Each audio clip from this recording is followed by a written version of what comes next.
기도하겠습니다.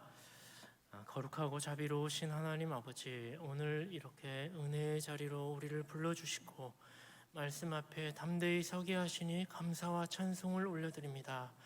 우리가 낮은 자세로 하나님 말씀을 듣기를 원하오니 주님 말씀하여 주시고 우리 안에 깨달음을 주셔서 우리의 삶에 큰 은혜의 열매들을 맺을 수 있도록 이 시간 축복으로 인도하여 주시옵소서. 예수님의 이름으로 기도합니다. 아멘. 우리가 인생을 살다 보면 우리가 예기치 못한 일들을 겪거나 난제 앞에 봉착하게 될 때가 있습니다. 그럴 때마다 성도는 이 일이 왜 내 앞에 닥쳤는지에 대하여 하나님께 기도를 하게 되어지고 하나님께 그 답을 구하게 되어지죠. 그럼에도 불구하고 그 당시에는 그 하나님의 뜻이 무엇인지 알지 못할 때가 많습니다. 하지만 하나님께서 택한 자녀라면 그 일들을 통하여서 종국적으로 실타래가 하나씩 풀려지면서 이 일을 주신 이유에 대하여 시간이 흘러 깨닫게 해 주십니다. 우리는 그렇게 이 난제를 왜 주셨고 이 어려운 일을 나에게 왜 주셨는지에 대해서 깨달음을 갖게 되어지며 이 어려움을 통하여 이 고난을 통하여 하나님이 나를 하나님의 방식이 하나님의 자녀를 연단하고 이루어 나아가는 방식이 이와 같은 것이구나 라는 것을 그 시간이 지나고 나서 알게 되죠. 만약에 우리가 인생 가운데 조금이라도 지혜가 있다면 조금이라도 더 먼저 하나님이 이 땅 위에 일하시는 방식의 원리를 조금이라도 더 먼저 안다면 그런 어려움이나 그 예기치 못한 일들을 당하게 되었을 때 당혹하지 않고 너끈히 이겨나갈 수 있을 것입니다. 오늘 저는 이 고레스 왕을 통하여서 하나님이 그에게 칙령을 주시고 이스라엘 백성들을 귀환하시는 이 말씀을 통하여서 두 가지 하나님이 말씀을 이루시는 방식, 지혜가 무엇인지 함께 살펴보고자 합니다. 첫 번째는 하나님이 말씀을 이루시는 방식은 예언과 성취라는 방식으로 말씀을 이루십니다. 오늘 본문 1절 우리가 다시 한번 읽어보겠습니다. 바사왕 고레스 원년에 여호와께서 예레미야의 입을 통하여 하신 말씀을 이루게 하시려고 바사왕 고레스의 마음을 감동시키심에 그가 온 나라에 공포도 하고 주서도 내려 이르되. 하나님께서 특별히 우리가 1절에서 주목해야 할 점은 예레미야의 입을 통하여 하신 말씀을 이루었다라고 하시는 구절을 우리가 볼 수가 있죠. 예레미야는 어떤 시대의 선지자죠? 그는 주전 600년경에 그러니까 남유다의 열왕들이 19명의 왕들 가운데 15번째 정도 되는 요시야 왕 때부터의 유다가 멸망하는 19번째 왕까지 사이에 사역을 했던 선지자가 예레미야 선지자입니다. 그 당시 요시야 왕은 그 하나님으로부터 큰 축복을 받고 인정을 받고 그가 행했던 일들은 종교개혁과 유월절의 회복, 그것이 어찌나 하나님 보시기에 기뻐 받으신 일이었는지 사무엘 시대 이후에 이와 같은 자가 없었다라고 하는 극찬이 있었던 것을 우리가 알 수 있죠. 요시야 때 그런 하나님의 축복이 있었고 요시야는 그런 축복을 받았음에도 불구하고 한 가지 또 다른 예언을 훌다 선지자를 통해서 듣게 돼요. 그게 무엇이냐면 너는 하나님으로부터 축복을 받아서 너가 살아있는 동안에는 유다의 진노하심을 겪지는 않게 될 것이다. 하지만 내가 죽고 난 다음에는 요시야 네가 죽고 난 다음에는 유다가 멸망하게 될 것이다 라는 이야기를 선지자를 통하여서 듣게 되죠. 그래서 요시야 이후에 요시야가 무기또 전투에서 전사하게 되어지고 요시야 이후에 유다는 급격하게 쇠락하게 됩니다. 급격하게 가속화하게 되어져서 멸망을 향해 달려가게 되죠. 요시야 이후에 그 왕이 3명이 있게 되는데 16대, 17대, 18대, 19대 왕, 그리하여서 요시야의 아들들이 왕을 잇게 되는데요. 첫째로 여호아하스, 그리고 엘리야킴, 그리고 여호야긴, 그 다음에 시드기야, 이렇게 4명인데 이 4명 모두가 하나님 보시기에 범죄하였고 조상들의 윗대 선조들의 죄악을 그대로 물려받게 되어지죠. 그리고 그 시대 그들이 특징이 무엇이냐면 애굽과 그리고 국제 고대 근동의 강력한 나라였던 바벨론의 꼭두각시 노릇을 하는 왕들이었거든요. 그러니까 실질적으로는 그들이 왕이긴 하지만 왕 위에 그런 힘과 권력은 없는 유명무실한 왕으로서 유다가 존재했던 때였죠. 그 당시 나라가 그렇게 꼭두각시로 나아가고 있을 때 하나님이 유다 나라에게 요구하셨고 원하셨던 것은 바로 예레미야를 통한 말씀으로 계시를 해주셨는데 그게 무엇이었냐면 바벨론에 항복해라. 너희가 지금 나에게 복을 누리는 방법은 바벨론에 항복하는 것이다. 70년 후에 나는 회복시키실 거니까 그것을 믿고 바벨론에 투항해라. 이것이 너희가 살 길이다. 생명으로 가는 길이다. 그러나 거짓 선지자들은 그렇게 얘기를 하지 않았죠. 바벨론으로 투항을 하는 것은 미련한 일이고 우리가 살 길은 신정국가로서 하나님이 우리와 함께 하시기 때문에 무엇이 두려울 것이 있냐, 평안하다 평안하다 무슨 소리냐. 그런 상황 가운데 예레미야와 바벨론에 항복해야 한다라는 하나님의 말씀을 가지고 있는 선지자들은 핍박을 받고 우리야 선지자 같은 사람은 참수형을 여호와긴에 의하여 죽기도 하고요. 이런 일들이 있게 되어지는 것이죠. 그런데 그 과정 가운데에서도 많은 믿지 않는 자들이 있어서 애굽으로 망명가고 바벨론에 남아있겠다라고 하고 하였었지만 그 가운데서도 남은 자들이 있었습니다. 남은 자들이 하나님의 말씀을 듣고 순종하여서 바벨론에 자신의 모든 것들을 버리고 투항한 자들이 있었던 것이죠. 그리고 하나님 말씀은 결국 70년이 지나서 어떻게 되어졌죠? 애굽으로 갔던 자들이 승리자였습니까? 그 당시 세상 사람들이 보기에는 미련해 보이는 것이 승리의 길이었습니까? 후자였죠. 하나님은 자신이 예언하였던 말씀대로 예레미야에게 주셨던 말씀대로 70년 후에 포로들을 귀환시킴으로 그들에게 성전을 짓게 하시고 다시 회복의 은혜를 허락하여 주신 것입니다. 하나님의 말씀이 이루어지는 방식이 어떻습니까? 예언된 말씀이 성취함으로써 이루어지는 것을 우리는 보게 되어지는 것이죠. 이것을 통하여 저는 3가지를 적용해 보고자 합니다. 첫째로는 우리는 하나님의 구속 언약을 신뢰하는 삶을 살아야 합니다. 이게 무슨 의미냐면 하나님께서 자신이 창세 전에 택한 자들이 비록 죄악 가운데 타락하였지만 그리스도를 통하여서 종국적으로 구원케 하시고 승리할 것이다 라고 하는 큰 맥락, 이 큰 줄기의 신학적인 기류와 사상 이런 것들을 우리가 견지하고 살아야 합니다. 이것이 우리의 신앙의 중심축이 되어야 해요.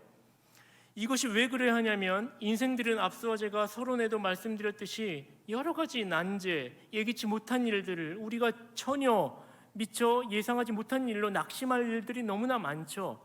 그런 일들 가운데 우리가 이겨낼 수 있고 버틸 수 있는 유일한 버팀목은 하나의 큰 그 버팀목이 기반이 구속 언약이에요. 하나님이 자신의 자녀를 택하셨다면 반드시 그리스도를 통하여 구원하실 것이다. 그러므로 우리가 이 생 가운데 어떠한 예기치 못한 고난이나 어려움이 올지라도 고난을 통하여 자녀를 망하게 하는 게 하나님의 뜻이 아니라 그 자녀를 연단케 하여 종국적으로 승리케 하실 것이 하나님의 뜻이라는 큰 맥락 가운데 우리가 이겨나갈 수 있는 기반을 거기에서 우리가 잡아야 하는 것이죠. 그 은혜가 우리 가운데 있게 되어지기를 바랍니다. 하나님의 말씀이 반드시 선포되어진다면 그 말씀을 하나님은 거두어 가시고 이루실 것이라는 것, 그러므로 우리는 계시 의존적인 사색을 해야 되고 날마다 말씀을 묵상하고 주야로 그것을 우리 안에 내재하여서 이것이 우리 삶의 패턴과 생활이요 습관이 되게 하는 것이 굉장히 중요한 것이죠. 그렇게 되어졌을 때 예기치 못한 일들을 우리가 겪게 되어졌을 때 하나님이 우리에게 주신 성경의 원리가 내재되어짐으로 어떠한 상황 가운데서도 잠깐은 근심할 수 있겠으나 도리어 기뻐할 수 있는 대로 전환할 수 있는 근거가 이 예언된 말씀이 성취되어진다라는 내세 소망의 불변함, 이것이 우리에게 참 위로요 소망이 되는 것입니다. 그런 은혜가 저와 여러분들에게, 우리 사월교회 성도님들에게 있게 되기를 주님의 이름으로 축원드립니다. 두 번째 적용을 해보고자 합니다. 그런데 오늘날 우리가 이 계시 의존 사색을 하고 말씀을 통하여서 우리가 성취되어짐을 통하여 이겨내어야 한다라고 했죠. 이것은 성경, 하나님 말씀 외부에서 인간들에게 전달되어질 때 우리가 은혜를 입을 수 있는 거예요. 근데 많은 사람들이, 특히 현대 기류가 그렇습니다. 외부에서 주어지는 성경, 하나님 말씀이라고 하는 것을 도구로 하나님을 만나려 하는 것이 아니라 자기 안에서 하나님을 만날 수 있다라고 생각하는 많은 오류들을 범하고 있습니다.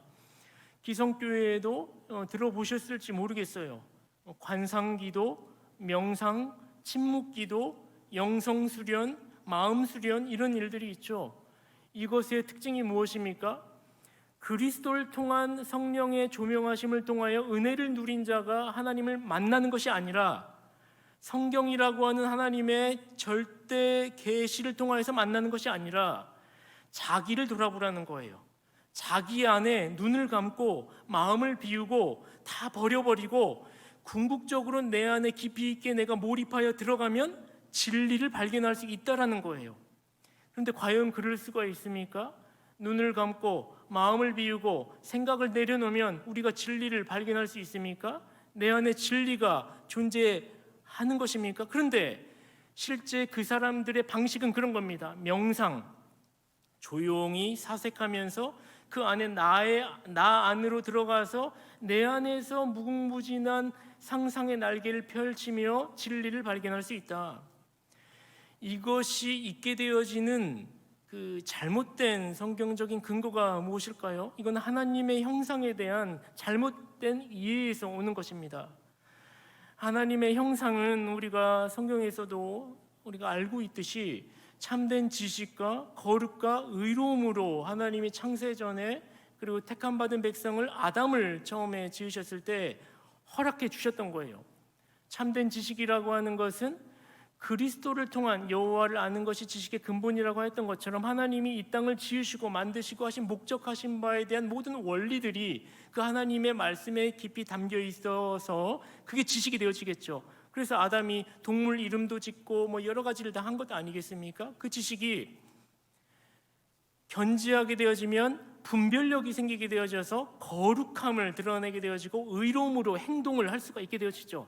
이 하나님의 형상이 아담의 범죄로 인하여서 어떻게 됐다고요? 타락한 인생들에게 훼손이 되어져 가지고 상실되어진 거예요. 그래서 범죄한 인생들이, 자연인들이 참된 지식과 거룩과 의가 상실되어진 상태의 자녀 남은 하나님의 형상을 갖고 있는 게 동물과는 조금 구별되어지는 예술적인 감각이라든지 아름다움을 추구한다든지 어떤 미적인 감각, 창작을 할 수 있는 능력, 이런 종교적인 어떤 무언가를 숭배하고자 하는 마음들, 이런 것들이 남은 타락한 인생들이 가지고 있는 하나님의 일부의 형상인 것이죠. 이것이 동물과는 구별되어지는 타락한 인생들, 또 그리스도를 믿고 하나님의 형상을 온전히 회복한 사람과의 차별이 다른 것이 이 부분인 것이죠. 무슨 말씀을 드리는 거냐면 이 종교성이 이 남은 잔존한 형상 가운데 우리에게 있어가지고 그리스도를 만나지 못하면, 이 하나님의 형상을 회복하지 못하면 계속 이 종교성 안에 머물러서 자기 안에서 내가 진리를 구축할 수 있고 진리를 경험할 수 있고 내 안에서 내가 스스로 하나님이 될 수 있다라고 생각을 하는 것입니다. 명상을 하고요, 깊이 있게 들어가면 그 안에서 진리를 경험할 수 있다라고 하는 것을 다른 말로 하면 내 안에 하나님이 있다, 내가 하나님이 될 수 있다, 이런 뜻이거든요.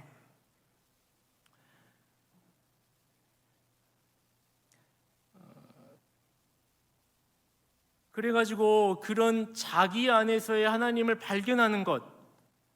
근데 실제로 어떻습니까? 우리가 자기 안에 집중하여서 생각을 하고 명상에 들어가면 황홀경을, 엑스타시를 경험하기도 하는 것이죠.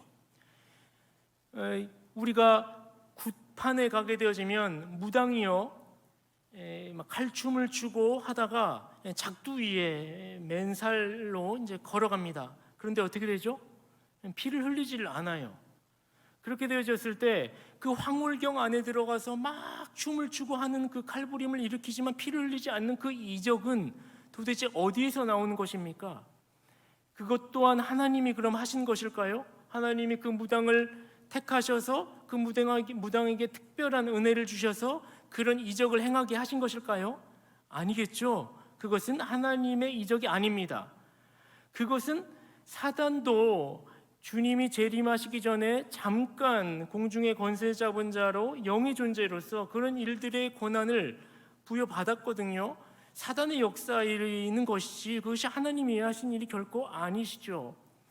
그러니까 우리가 이 하나님의 말씀을 통하여서 예언된 말씀이 성취됨을 통하여서만 우리가 하나님을 경험하고 하나님의 말씀을 비로소 알 수가 있는 것이지, 그것이 아닌 방법, 인간 스스로 고안해내거나 인간 스스로 하나님이 아닌 진리를 스스로 고안해내서는 결코 하나님을 경험할 수 없고 만날 수 없다. 하나님의 말씀이 이루어지는 방식은 그런 방식이 아님을 우리가 알아야 하겠죠.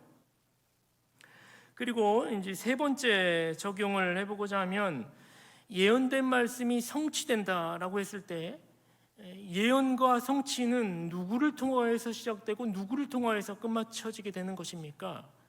알파와 오메가가 누구시죠? 모든 예언은 그리스도 예수를 향하여서 나아가게 되어지고 모든 예언의 성취는 그리스도 예수를 통하여서 맞춰지게 되어집니다. 그러니까 하나님의 말씀이 이루어질 때 예언과 성취는 그리스도를 통하여서 이루어지므로 신약을 사는 우리는 실천적으로 실제 작은 예수로서 예수님이 행하셨던 그 정신을 우리 마음에 주와 연합하여 탑재하고 장착하여서 살아나갈 때 하나님의 말씀에 예언됨이 성취되어지는 역사를 우리가 경험적으로 살아내는 것입니다. 예수님이 행하셨던 그 정신이 무엇이죠? 십자가의 정신.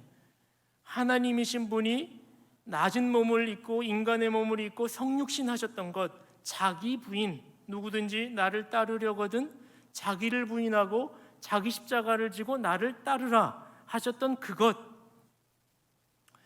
우리가 삶으로서 예언된 말씀을 성취하는 것이란 자기 부인의 삶을 사는 것입니다. 자기 부인을 삶으로써 작은 예수로서 내가 이 땅 위에 주님이 우리로 부르신 이유를 증명해 나가는 것이죠. 그런데 참 우리는 아이러니한 것을 발견하게 됩니다. 실제 세상에 나가면 자기 부인을 하는 것, 나보다 남을 낮게 여기는 것, 양보하고 배려하는 것이 그렇게 받을 만한 일이 되지 않는다는 거예요. 세상 사람들은 오히려 자기가 더 이익을 취하기 위하여서라도, 책 잡히지 않기 위하여서라도 더 거대해 보여야 되고 없는 것마저도 있어 보여야 하는, 자기 포장을 해야 하는 그런 게 세상이 우리에게 요구하는 풍조고 방식이죠. 그래서 우리가 직업을 선택할 때도 세상 사람들이 말하는 지혜로운 직업을 선택하는 방식은 무엇입니까? 적게 일하고 많이 받는 거 아니겠습니까? 수고하지 않고 잘 머리를 써가지고 많이 받을 수 있으면 그게 지혜롭다고, 참 센스 있다고 이렇게 얘기하지 않습니까? 그러나 성경적인 원리는 일하지 않는 자는 먹지도 말라고 하셨던 것처럼 일한 만큼 수고한 대가만큼 자기를 부인하고 열심히 투자하고 노력하여서 얻어내는 게 성경적인 방식이죠. 오른손이 하는 일 왼손이 모르게 하고, 그렇죠?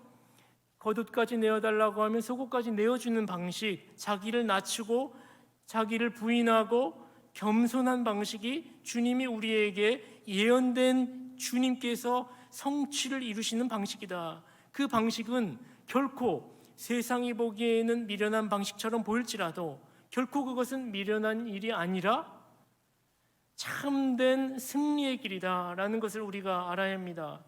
잠깐은 사람들이 참 왜 이렇게 백치미야? 왜 이렇게 미련하게 손해보는 장사를 해? 그렇게 이야기할지는 모릅니다. 그러나 우리가 자기 부인의 정신을 가지고 지속적이고 총체적이고 균형 잡히게 그 일들을 해 나간다면 결코 세상 사람들도 한두 번이야 미련하고 백치미야라고 생각할 수 있을지는 모르지만 그 진정성 앞에, 그 진실함 앞에 그들의 아름다운 덕을 통하여 그 기이한 빛으로 그들을 끌어올 수 있는 근거가 바로 그 자기 부인의 지속적인 정신에 있는 것이죠. 그러므로 우리는 이것을 해 나가야 하고 이것을 통하여서 예수님의 작은 제자로서 우리의 삶 가운데 예언되어진 그리고 성취를 이루실 그 예수님을 실제 증거하는 증인의 삶으로서 우리가 말씀을 이루는 자가 되는 것입니다. 그런 은혜가, 그런 자기 부인 예수님을 따라가고 나아가는 제자의 삶이 저와 우리 사월교회 성도님들 위해 있게 되기를 주님의 이름으로 축원드립니다. 오늘 본문을 통하여서 두 번째로, 이제 마지막으로요, 두 번째로 하나님이 말씀을 이루는 방식이 무엇인지 보게 됩니다. 그것은 하나님은 특정한 교회나 특정한 자기 백성이나 그렇게만 통하여서 택하셔서만 말씀을 이루시는 것이 아니에요. 오늘 본문에 보니까 하나님이 누구를 택하셨죠? 바사왕 고레스의 마음을 감동시키심에라고 이야기를 하고 있습니다. 하나님은 자기의 말씀을 이루실 때 믿지 않는 사람들을 통하여서 일으키기도 하시고 자연 만물을 통하여서 일으키기도 하시고 동물과 식물을 통하여서도 자기의 말씀을 이루어내시기도 하시고 심지어는 악인들을 통하여서도 자기의 말씀을 이뤄내시기도 하십니다. 고레스가 누구이죠? 고레스는 남유다가 멸망할 때 바벨론에 의하여 멸망하게 되어지죠. 근데 그 바벨론이 또 바사제국의 고레스 왕에 의하여 정복을 당하게 됩니다. 그리고 그 70년이 지나서 고레스 왕을 통하여서 하나님이 남유다를 회복시키는데 사용한 도구가 바로 고레스 왕 아니겠습니까? 그 고레스 왕은 어떻게 그렇다면 하나님으로부터 감동하심을 입고 변방에 있는 이스라엘이라고 하는 작은 국가의 나라들을 구원하는 데 도구로 사용함을 받을 수 있었을까요? 한 가지 예로 유대 역사가 중에 요세푸스라고 있는데 그가 이렇게 얘기를 했어요. 그는 바벨론 때 총리였던 다니엘 그리고 바벨론을 정복했던 고레스가 그때 다니엘이 그 바사와 제국의 총리가 되기도 하거든요. 다니엘이라고 하는 인물을 통하여서 이사야 선지자의 말씀을 전도함을 받아서 소개를 받고 1세기 전에 선포되어졌던 그 말씀이 이름까지 계시되어져서 실제 1세기 후에 나를 통하여서 이루시게 하신 것이구나 라고 하는 그런 소식을 고레스가 들었다고 요세푸스가 이야기를 하고 있습니다. 그래서 고레스가 그런 연유로 하나님의 말씀, 여기 본문에 보면 고레스의 마음을 하나님께서 감동시키셨다라고 했을 때 그런 다니엘을 통하여 이사야 선지자를 통하여 그 말씀을 통하여 감동하심을 입을 수 있었다라고 생각해 볼 수가 있죠. 우리는 하나님께서요 생각지도 못하시는 방식으로 자신의 뜻을 이루어 나가시는 것을 보게 됩니다. 오늘 본문과 같이 고레스 왕과 같은 전혀 예기치 못한 인물을 통하여 전혀 예기치 못한 동물이나 식물을 통하여 하나님이 요나를 니느웨로 보내려고 하였을 때 그게 하나님의 뜻이었죠. 요나가 그것을 거절하자 큰 폭풍을 보내어서 요나를 바다에 빠뜨리게 하시고 물고기를 보내어서 요나를 삼키게 하시고 박농쿨을 통하여서 그늘을 주게 하심으로 하나님의 뜻이 무엇인지 알게 하셨던 것처럼 하나님은 자기의 뜻을 이루시기 위하여 동식물도 사용하시고 자연도 사용하시고 그렇게 하시는 것이죠. 우리는 또 이방 왕 애굽의 왕이었던 바로 왕을 알고 있지 않습니까? 하나님께서 바로 왕의 마음을 완악하게 하셔서 로마서 9장에 보면 그런 구절이 있죠. 로마서 9장 17절 18절인데요 우리 함께 읽어볼까요? 성경이 바로에게 이르시되 내가 이 일을 위하여 너를 세웠으니 곧 너로 말미암아 내 능력을 보이고 내 이름이 온 땅에 전파되게 하려 함이라 하셨으니 그런즉 하나님께서 하고자 하시는 자를 긍휼히 여기시고 하고자 하시는 자를 완악하게 하시느니라. 하나님이 이스라엘이 출애굽을 할 때 바로 왕이라고 하는 사람의 마음을 하나님이 일부러 완악하게 강팍하게 하나님이 하신 거예요. 바로 왕이라고 하는 악인을 하나님께서 강팍하게 주도하신 것이죠. 그렇게 하신 이유가 무엇입니까? 그가 이스라엘을 붙들게 하여서 이스라엘이 좀 더 연단되게 하시기 위한 도구로 바로 왕을 사용하신 것이죠. 그래서 이스라엘이 구원을 받게 되어졌을 때 더욱 하나님을 신뢰할 수 있는 도구가 바로 왕이 된 것이죠. 하나님은 이렇게 동식물을 사용하시기도 하시고 심지어 악인을 사용하셔서 자기의 기쁘신 일을 사람들로 하여금 소원을 이루게 두게 하게 하시고 이루어 나가신다. 이것이 하나님이 이 세상을 향하여서 말씀을 이루시는 방식이라는 것입니다. 우리는 세상을 살다 보면 낙담할 일들을 겪게 됩니다. 낙담하기 그지없어요.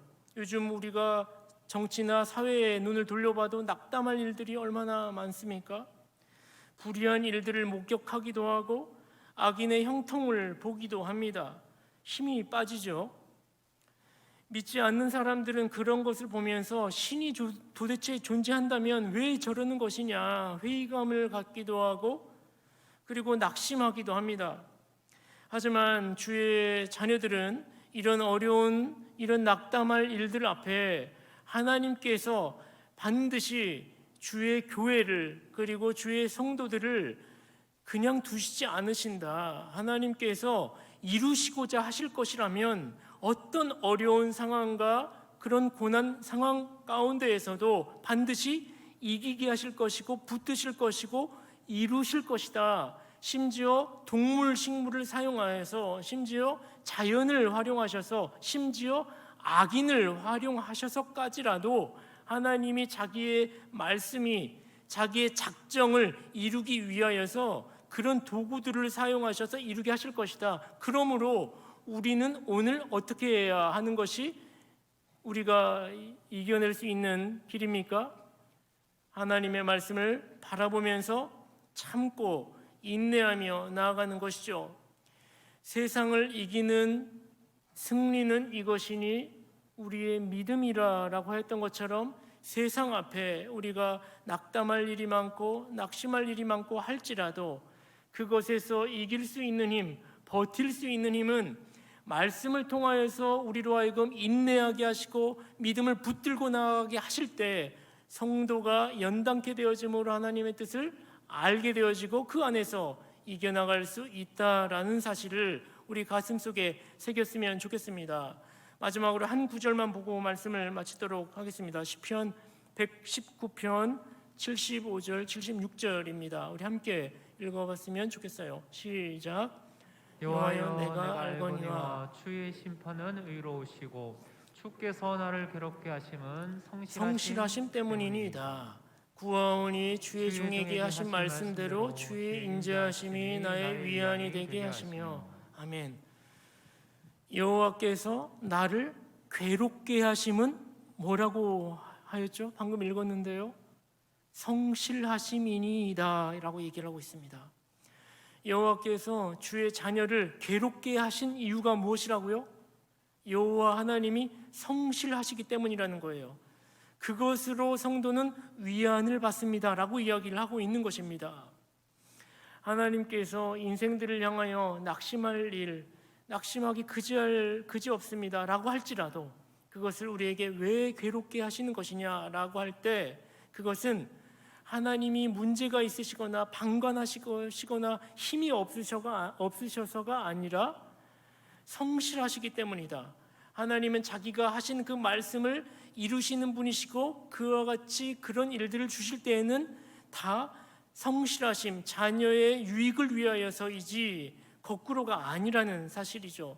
그러므로 우리는 말씀 앞에 담대히 서야 할 것입니다. 붙들고 나아가야 할 것은 말씀이죠.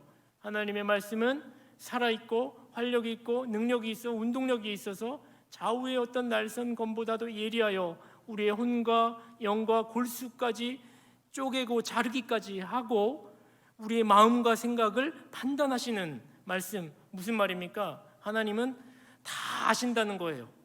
모든 것을 다 아신다는 거예요. 그러므로 우리가 오늘 이 땅 위에서 벌어지는 이런 상황과 환경들 앞에 낙심하기 이전에 말씀 앞에 먼저 설복되어지고 엎드려지게 되어지고 주님께서 주실 이유에 대하여서 묻고 기도하면서 오히려 이 고난이 유익이라 우리를 연단케 하시고 하나님을 더욱더 닮아가게 하시고 하나님을 연모하게 하기 위한 방식임을 알고 인내하며 승리하는 우리 사울교회 주의 성도님들 되시기를 주님의 이름으로 축원드립니다.